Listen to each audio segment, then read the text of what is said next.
the official Russian obituary figures now show over 160,000 Russian soldiers have died since 2022. 160,000. That's official Russian figures.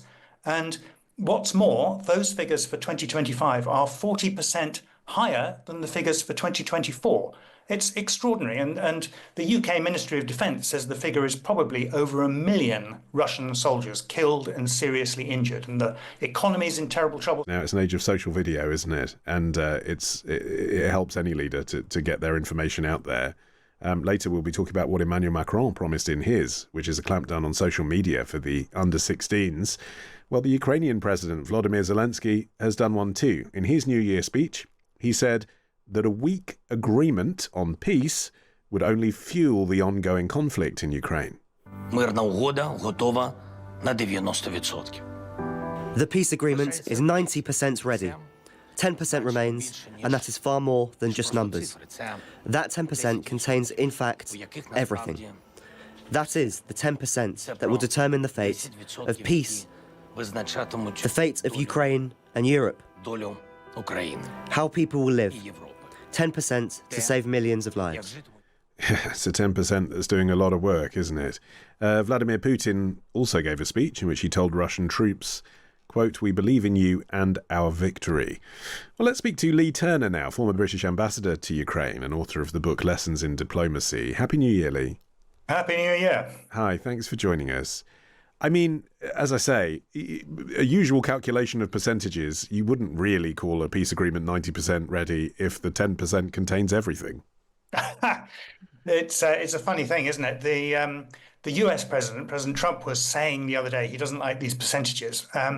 And he's got a point, actually, for once, because when Zelensky is speaking about the prospects for peace, he has to keep saying we're nearly there. Why does he have to keep saying that? Because President Trump keeps saying that. President Trump keeps saying we're making good progress. President Trump says we're nearly there. So Zelensky has to say we're nearly there because he doesn't want to pick a fight with President Trump. On the other hand, if you look at the actual situation, there is no agreement on territory. There is no agreement on security guarantees, how they would work between Russia and Ukraine, or even between the US and Russia, or between the US and Ukraine. The Europeans have a role to play too. The Russians have said they won't countenance any foreign troops in Ukraine. Now, just because they say that doesn't mean it can't happen. But we're obviously nowhere near an agreement on this, Ollie. And the reason that Zelensky says it's 90% agreed is because he's trying to be polite to President Trump, who has said a very similar thing. Which is diplomacy, isn't it? And I suppose that works regardless of who the players are. But it is a bizarre sort of parallel reality at the moment where Russia are simultaneously saying to all this that Ukraine tried to attack Vladimir Putin's residence. We've heard today the CIA has ruled out that explanation, but Russia is still trying to provide evidence they claim that it did happen. It's an extraordinary situation. When I heard that the Russians saying that the Ukrainians had attempted to attack one of Vladimir Putin's many luxurious residences, I thought, well, what's so bad about that if they have done that? The Russians are launching literally hundreds of attacks every night on Ukraine with ballistic missiles that go into space before they come down again, plus all these drones and cruise missiles, every kind of heavy weaponry.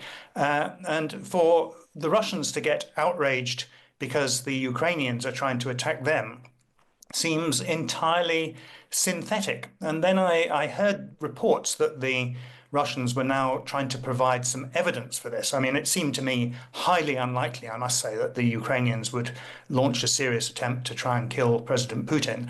And when I looked at the evidence that they've provided, there's a picture of a drone that's crashed in a wood. There's a map allegedly showing some drone routes, and that seems to be it. I was expecting they would show a presidential residence that had been blown up. There seems to be nothing here. The CIA assessed that no such attack occurred.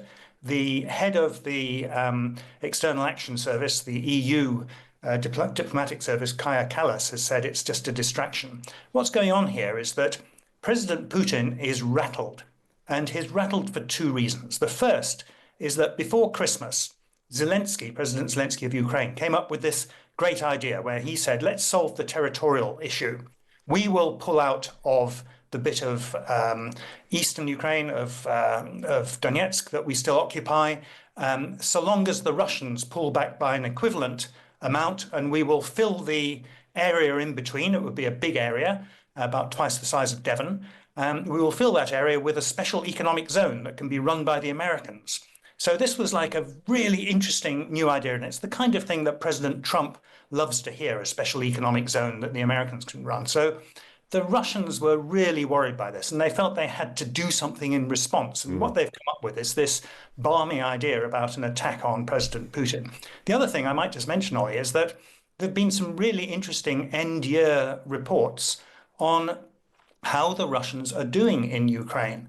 And this is the second reason that President Putin is rattled, that the official Russian obituary figures now show over 160,000 Russian soldiers have died since 2022. 160,000, that's official Russian figures. And what's more, those figures for 2025 are 40% higher than the figures for 2024. It's extraordinary. And the UK Ministry of Defence says the figure is probably over 1 million Russian soldiers killed and seriously injured. And the economy is in terrible trouble. So I can see why Putin's trying desperately to come up with something new. Of course, it's always dangerous because the Russians might do something extreme. We don't know what they're going to do next. But it does show that President Zelensky has been winning the war of words. All right, Leigh, we'll leave that there, but thanks so much for your time.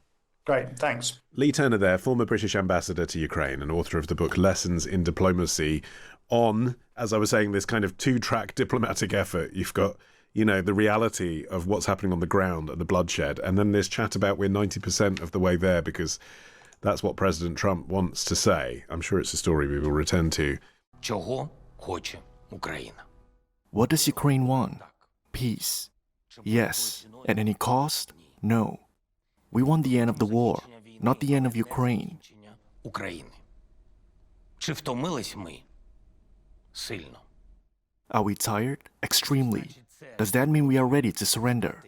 Those who think so are deeply mistaken. Хто так думає? Мінська ювелірно виписана пастка. Ukraine does not need a Ming-style meticulously drafted trap. Signatures under weak agreements only fuel war. My signature will be under a strong agreement, and that is exactly what every meeting, every call, every decision is about right now. Кожне рішення, щоб забезпечити To secure a strong peace for everyone. Not for a day, not for a week, not for 2 months. Peace for years. Only then will it truly be a success. For Ukraine, for America, for Europe, and, in truth, for every nation that wants to live, not to fight. а не воювати.